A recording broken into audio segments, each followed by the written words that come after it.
À partir du moment où vous avez commencé à avoir des portables, à avoir des possibilités de vous déplacer avec l'outil qui vous permet de travailler et de communiquer, vous ne voyez pas la raison pour laquelle vous resteriez vissé sur une chaise pendant 7 heures par jour.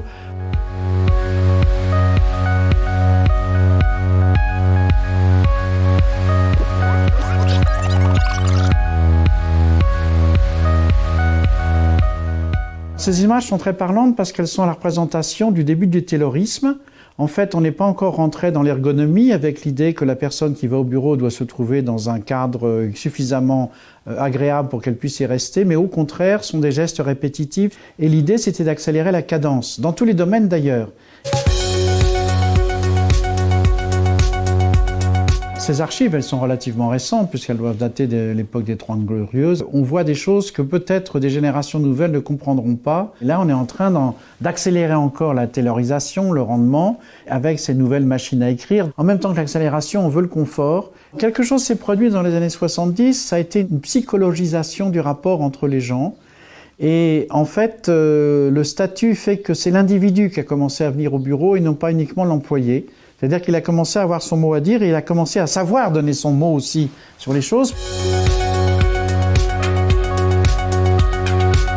On a commencé à réduire les espaces. Alors faire des cubicules, c'est monter des cloisons entières ou semi. C'est aussi pousser des bureaux dans le couloir, les rétrécir et les mettre contre un mur. En fait, le cubicule s'est développé parce que d'abord on a commencé avec les open space et puis on s'est trouvé en face du fait que dans les villes, en tout cas, le foncier était extrêmement cher et que moins on avait de mètres carrés à équiper, moins ça coûterait cher.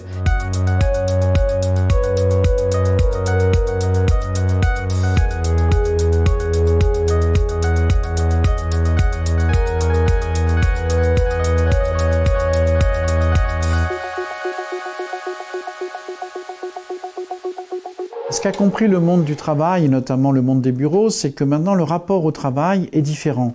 Le fait qu'il puisse y avoir une table à ping-pong, des lieux se reposer, s'isoler, etc. Voilà une chose extrêmement intéressante, ils appellent ça boîte à rêve. En fait, c'est un dormitorium, un endroit où on a la possibilité d'aller se reposer. On peut proposer un travail plus flexible, où la présence n'est pas une obligation. On est une société qui apprend par les jeunes. C'est la première fois dans une société que le savoir-faire ne se passe pas du haut vers le bas, mais du bas vers le haut.